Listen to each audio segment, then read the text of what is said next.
All right, my people, how on a day today, my people? I salute every one of you right there. Minister Nnaji have resigned over forgery. They say he forged his certificate in NYSC, and he forged himself, he forged his family, he forged the locality, he forged everything forgeable to get that appointment. You see, if the head is corrupt, I bet me answer this question. What will happen to the body? That's why I don't mention name. I say, if the head is corrupt, what happened to the body? Okay, you don't get that parable, right? Okay, make I give you another one. If the foundation is wrong, what will happen to the building? Oh, you still not get them? I don't understand you. Why you they try push me, they go where I don't know. I've talked in riddles. You know, you are still not getting it. Maybe you will understand more. Let's watch this. From Arise, Oji was trending. Let's now take reactions trailing the Minister of Innovation, Science and Technology, Nnaji's resignation following allegations of certificate forgery. President Bola Ahmed Tinubu accepted his resignation on Tuesday, ending months of controversy over credentials he submitted during his ministerial confirmation. Presidential spokesman Bayo Ononuga confirmed that Nnaji resigned in a letter thanking the president for allowing him serve Nigeria, claiming he has been a target of blackmail by political opponents. An investigation by the Premium Times revealed Nnaji did not complete his university education and that both the bachelor's degree and NYSC certificate he presented to Tinubu, the secretary to the government of the Federation, the DSS, and the Senate were allegedly forged. Before his resignation, a federal high court in Abuja dismissed Nnaji's request to stop the University of Nigeria, Nsukka, from releasing his academic records. The minister's camp alleged that Premium Times had been paid 100 million naira bribe by the Enugu state government to conduct its investigation. However, the publication's editor-in-chief defended their integrity on live television, asserting that the report was not a payoff, but the result of a tip-off received from a whistleblower. The spokesperson for the minister accused us of receiving 100 million naira from the Enugu state government. Of course, he's going to prove that in court. We are not a newspaper that you can unduly malign. You know, we've built our integrity for close to 15 years. And no one, we've done a lot of great stories, and no one has ever accused us of us. People know us for that. And so we'll meet in court. He will bring his evidence and tell us how the money was given and how it was received. A whistleblower had sent us an email to our newsroom email to raise concern and to alert us to some discrepancies in the minister's claim. And the whistleblower appealed to us to investigate that he or she, we don't know the person, is confident that if we do diligent investigation, we will be able to uncover something shocking. In 3 different correspondences, the university says it didn't issue the certificate. I mean, correspondence to us by the Vice Chancellor, a letter to us today by the Registrar of the university, and then a letter to the Public Complaints Commission. The university says it didn't issue the certificate. Well, that was the Premium Times editor-in-chief. His defense of their investigative journalism highlights the tension between media accountability, political pushback, when powerful figures are exposed. Nnaji's resignation marks yet another controversy in President Tinubu's cabinet, raising questions about the vetting process for ministerial appointments. Well, let's take some tweets. And if we can pull up some tweets here, I'd read some.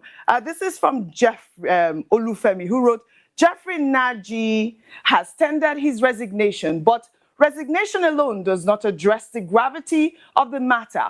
Forgery is a criminal offense, and submitting false statements under oath, as he allegedly did in support of the documents presented to the Senate for screening, constitutes perjury, a serious breach of both law and public trust. Well, beyond resignation, he ought to be held accountable under the law, including a full refund of all salaries and entitlements he has received. The principle of justice and accountability demand more than a mere voluntary exit. The law must take its course. If you can pull up another ex-user there, this person, author, wrote, "It's embarrassing that someone could become a minister without proper verification of academic credentials. How did this pass through vetting? And what does it say about the integrity of those responsible for screening nominees?" I mean, these are some of the questions that they've been asking. I'll take another ex-user who wrote, "This is exactly how a government that understands accountability should operate. Swift, decisive, and devoid of political sentiment. Accepting his resignation sends a clear signal that public office is a trust, not a refuge for scandal. But it shouldn't stop there. If the allegations have merit, legal action must follow. Resignation is not atonement. The rule of law must assert itself." Rufai, I'm coming to you on this story. I mean, I think that, you know, the idea of accountability really is what a lot of Nigerians are asking us. You can see from some of the, you know, posts that I've read on X. Your thoughts on all of the stories, especially given the fact that, you know, the Premium Times editor-in-chief had alleged that he was offered a 100, I mean, they were saying that they had offered him 100 million naira bribe for the story, but he said it's from a whistleblower. Your thoughts? With due respect, we have been in this business for a while. Yeah. The truth is, when you call out corrupt politicians, they will lie against you. The first and easy lie is they will say you collected money. The second lie is the political lie. So we are not surprised that the representative of the minister had to make such an allegation. Anyway, Mr. Mojeed and his team will go ahead and defend themselves in court. But I also saw the spokesperson of the minister struggle so much because, you see, like my very dear friend and great brother, Minister Wiki, will say, if he didn't day, he didn't day. Or you look at that certificate. Look at that Right NY there on the certificate. wall, we can see. Do you know certificate, that there's a document that came out, apart from the fact that the investigation did not start today. No, they it said started with People's Gazette. Yes. And what they are claiming, the minister is claiming that the document they gave People's Gazette from the school, the registrar, they said, that I went to the school. They have debunked that document because the registrar now has said that does not exist. And me, I know the backstory of what transpired. I've heard what transpired. Secondly, look at that document. There's a document that came out recently, Oji, where the school wrote the minister a letter in 1985 saying that you didn't pass your final exam, virology, MCB 4 something. And there's also a written letter by the minister as a student, then Jeffrey Nnaji, saying that I will take that exam in June 1986. Those documents are in public there. Premium Time also posted them, although they didn't give credit to the source that brought out those documents.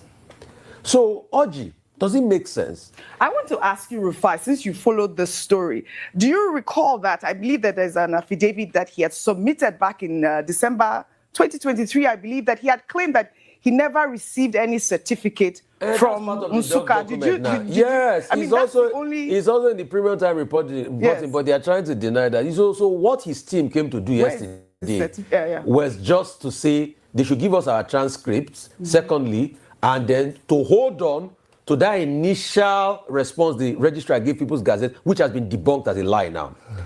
Oji, how can a man that said that in May 1986, in June 1986, he was going to write his final supplementary exam, virology, MCB something, now graduates from NYC in that 1986 May, before the June he was supposed to write the exam.